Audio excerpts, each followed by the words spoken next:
Good afternoon, friends, and thank you very much for being here this afternoon. I have a readout on one of the meetings today, and following which I will answer questions on that. And other than that, I am available for responding to any other questions that you may have. The readout that I have relates to the meeting of the External Affairs Minister with the visiting UK Secretary of State, Mr. William Hague. The meeting started off on a good note because, as you are aware, that this morning the UK had announced that they are setting up a statue of Mahatma Gandhi at Parliament Square, and EAM began by thanking them for this gracious gesture. The discussions were wide-ranging and extensive, and they covered a broad canvas in terms of a variety of issues. We started off with discussions on economic ties because these are very robust, and there is great expectations from the UK that these would be moving to the next level. In this context, perhaps you are aware that the UK is the third largest investor in India, and India is the fifth largest investor in the UK. There are approximately 700 Indian companies in UK, and I understand by last count they were employing more than 7,000 people there in the UK. So the focus of the economic ties were on issues relating to the Bangalore-Mumbai economic corridor.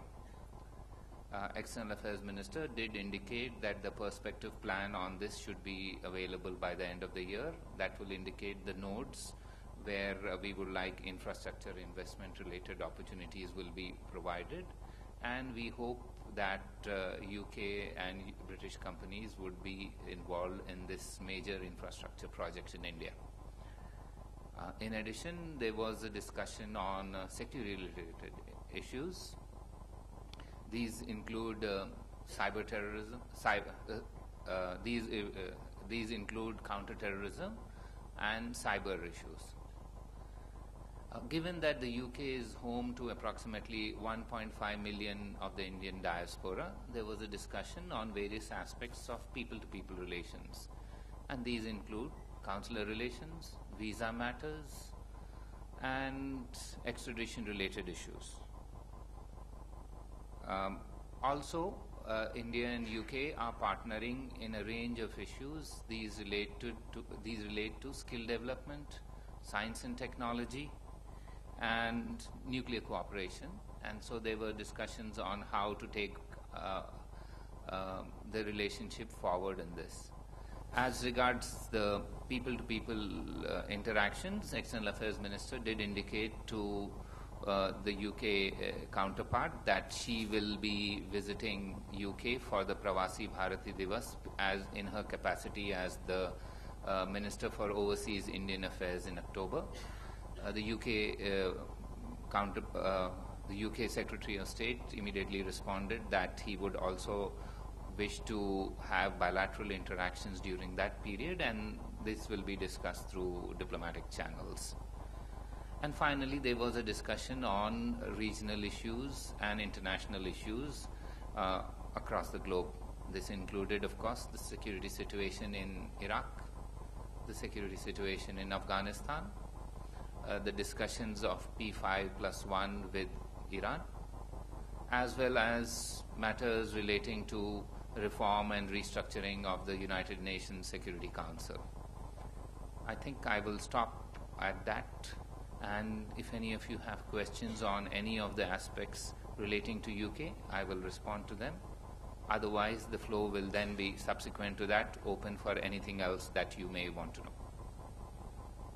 So the floor is now open with respect to UK. Yes, Srinjay? Sir, there is a British citizen called Raymond Varley, who's a pedophile and is wanted in India. Did Mrs. Swaraj bring the issue of extradition of Raymond Varley? Yes, this issue did figure during the context of issues relating to extradition. the External Affairs Minister did point out the details, as you have indicated, that he is required in Goa, and had requested that India is very keen on his extradition.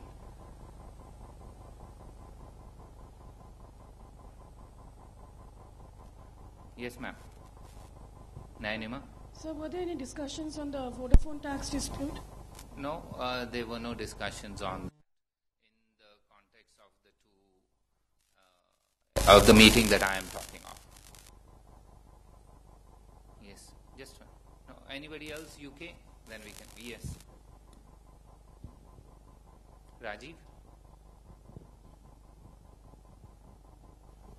Akbar, there have been 40 ministerial visits from UK to India in past 4 years. How many ministerial visits from India to UK in this period? Rajiv, I do not have the calendar of visits, but my understanding is that what you said is perhaps correct, because I was told that there were 50 in the last few years in terms of ministerial visits, but I do not have a record and itinerary of the number of Indian senior level visitors visiting UK, but I think, let me assure you that UK is an important partner, and there have been large number of visits from Indian ministers across the board to the United Kingdom. I do not have an exact number on that. If you are very keen, we will find it out and let you know. Sure. Yes. Anchal? Sir, did the MMRC deal figure in this meeting, or if in any other meeting in you're aware? There are other meetings which are underway, because Mr. Osborne was to meet his counterpart, Mr. Arun Jaitley, who is also the Defence Minister. Mr. Osborne and Mr. Hague are meeting the Prime Minister. So obviously issues relating to defence may figure. I am not aware of that.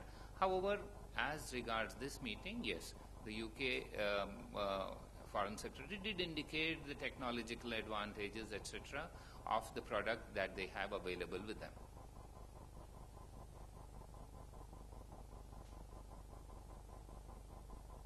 Yeah. No, anyone else? And then we could go to anything else.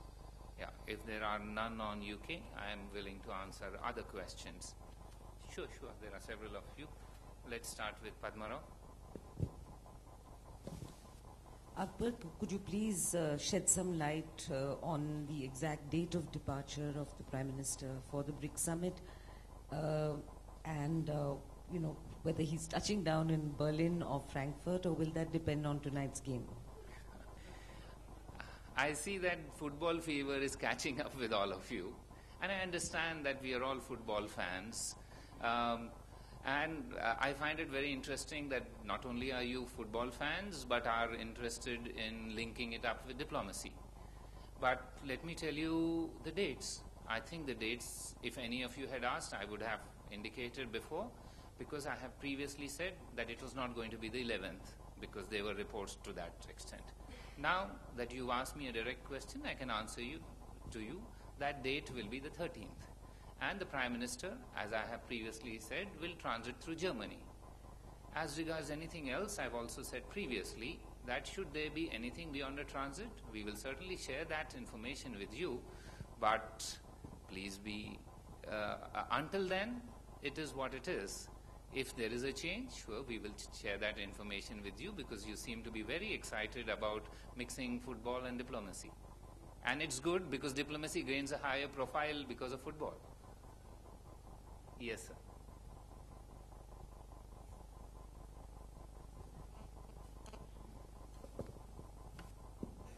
Hi, Anando from Indo-Asian News Service.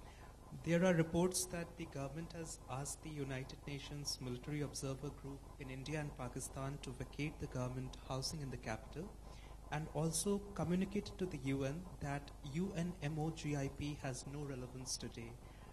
Would you confirm this?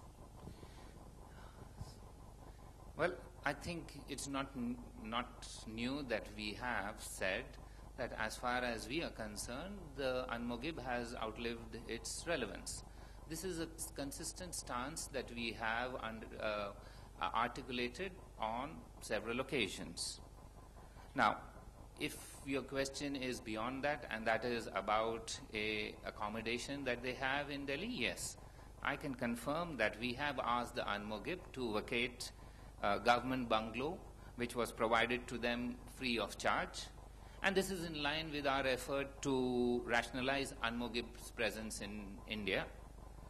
Now, as part of this exercise, we have monetized various facilities that were being provided to Unmogib free of cost till now.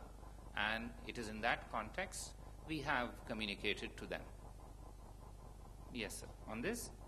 Yeah, sure. Follow. Let's work on this. Then we... Have some deadline to vacate this panel to them? We have indicated to them that we would like the house vacated. As is normal, these are diplomatic communications, and in diplomacy, you are aware that these things are worked out quietly behind the scenes, and once it is worked out, we will let you know. But it is a decision that we've taken that they will need to vacate. Yes, Snehesh? Mentioned that you want to rationalize their presence. What exactly do you mean by the term rationalize? And also, is it part of the new government that has come in? Is it part of a changed policy? They have been here for 40 years. All of a sudden, now we've asked them to leave. Well, Snehesh, we are in budgetary season, and everybody's tightening their belts. So, if that is so, this is rationalization means that you pay for what you get. And as I said, it also means monetization of the services that were provided. And as far as the UN is concerned, I'm certain it is an organization with adequate resources, no paucity of funds. So we shouldn't bother about this too much. Yes, one by one. Naz?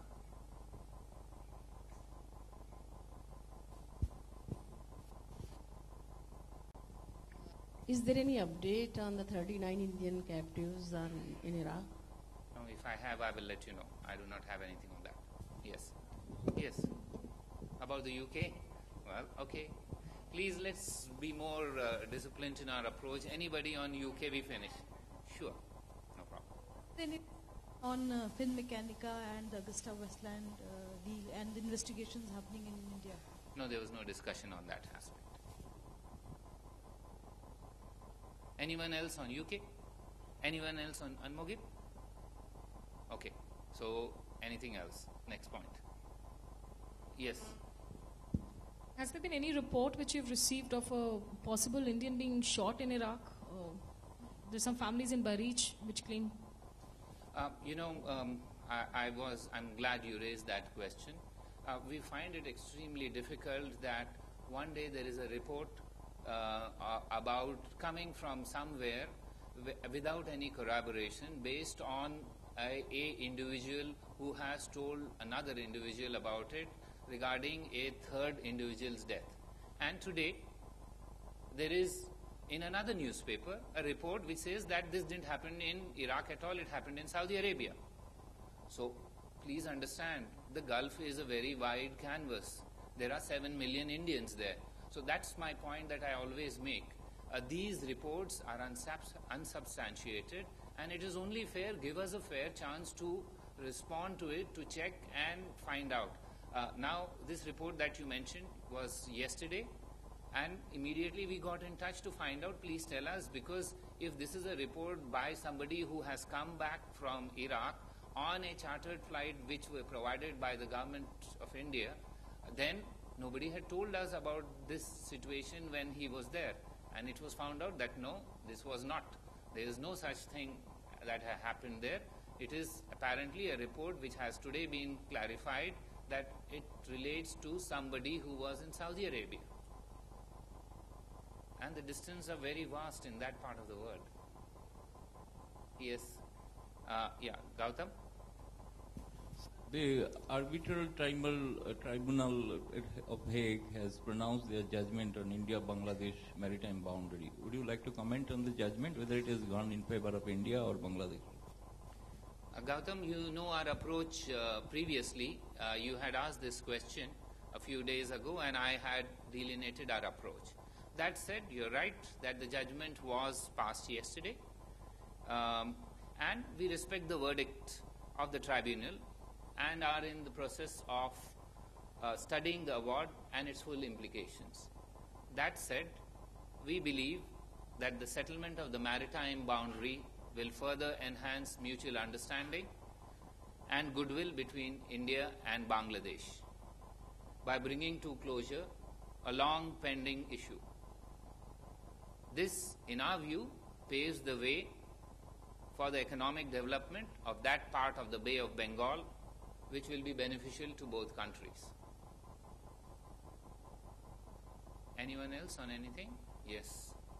Shailendra? The evacuation process of Indian nationals from non-conflict areas of Iraq been completed? No, it's not yet been completed because there were some scheduling issues, and I understand tomorrow another plane will be coming from Najaf to Delhi. It will have approximately more than 200 people from a company which has been in the news for some time. This is the Marmara company. Those of you who are aware, there were again news items that actually 200 people were kidnapped. If you remember, there was a news item saying that 200 people were kidnapped in Karbala. Actually, they were not kidnapped. They were having labor disputes. And following that labor dispute, we understand that they decided no longer to stay with the company in its premises. So the embassy has arranged for them to be taken out from there. They are now being taken care of by our officials. They have bussed them from there to Najaf, and they are looking after them. They are in accommodation provided by the embassy, and hopefully tomorrow those 200 plus will return.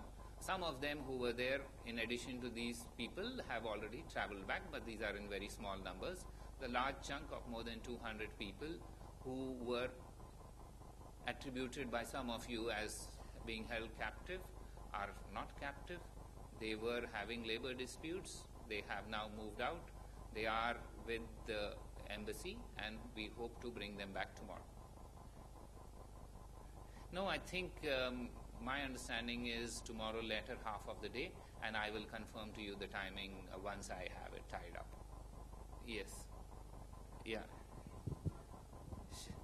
Yeah, just a minute. Suhasini?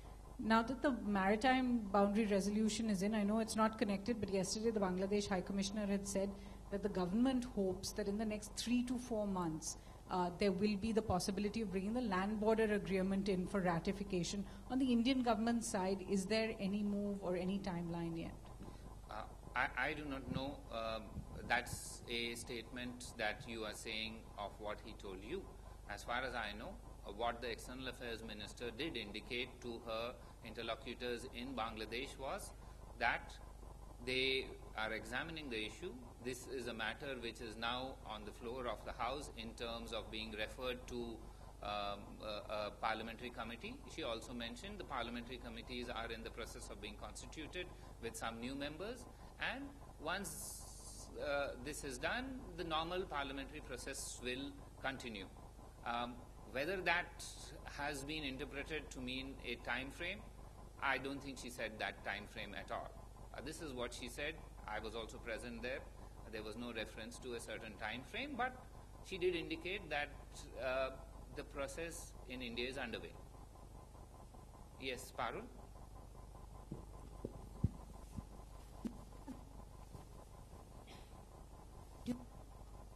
On the outcome of the Afghan presidential elections.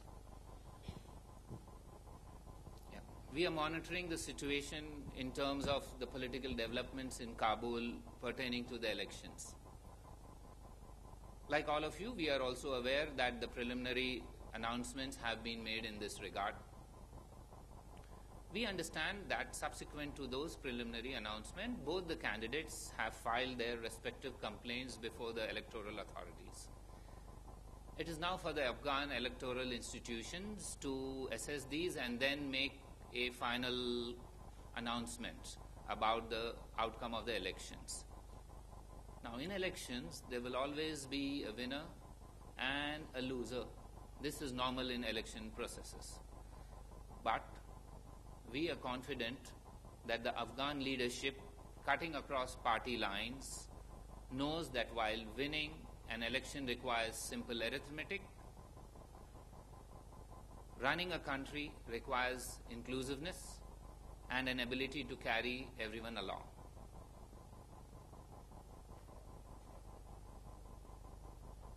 Anyone else on anything? If not, yes, ma'am. After Mr. Modi attends BRICS, what would be his next overseas destination? Well, we already have an issue about when he is attending that one. Let's go step by step. And as you are aware, we are a little bit slow in terms of working these things out, unlike all of you who are smart young people who get it all right on the first go. Every time too. You're absolutely right. I all said young, you're always young. If that is all, then we will end this interaction. Thank you very much.